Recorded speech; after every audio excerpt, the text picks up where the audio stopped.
আপুনিও বিয়াৰ প্লেনিং কৰি আছে নেকি? যদি কৰি আছে এই 5টা ফটোগ্ৰাফি ভুল কেতিয়াও নকৰিব, নহ'লে দৰা কইনাৰ পিছত বহুত পস্তাব লাগিব। 5 নম্বৰ ভুলটো সকলোতকৈ ইম্পৰ্টেণ্ট। নাম্বাৰ 1, কেৱল কম প্ৰাইজৰ এজন ফটোগ্ৰাফাৰ বুক কৰাটো। কাৰণ কেতিয়াবা কি হয়, আপোনাৰ কম প্ৰাইজত এজন ফটোগ্ৰাফাৰ বুক কৰিব যাওঁতে আটাইতকৈ ইম্পৰ্টেণ্ট মেমৰিজখিনি আপোনাৰ বিয়াৰ নষ্ট হৈ যাব পাৰে, আৰু যাৰ কাৰণে পিছত আপুনি বহুত পইচা দিলেও সেই মেমৰিজখিনি ঘূৰাই নিব নোৱাৰে। নাম্বাৰ 2, একদম শেষ মুহূৰ্তত ফটোগ্ৰাফাৰ চিলেক্ট কৰাটো।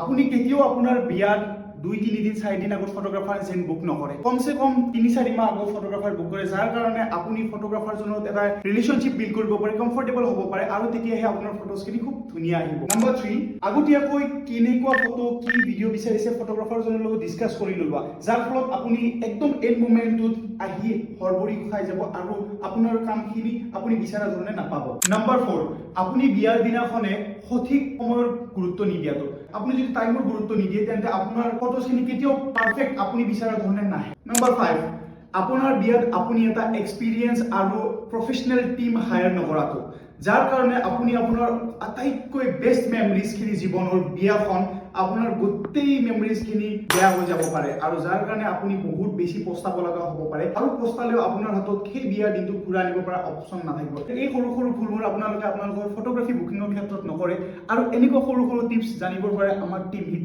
পেজখন ফলো কৰে।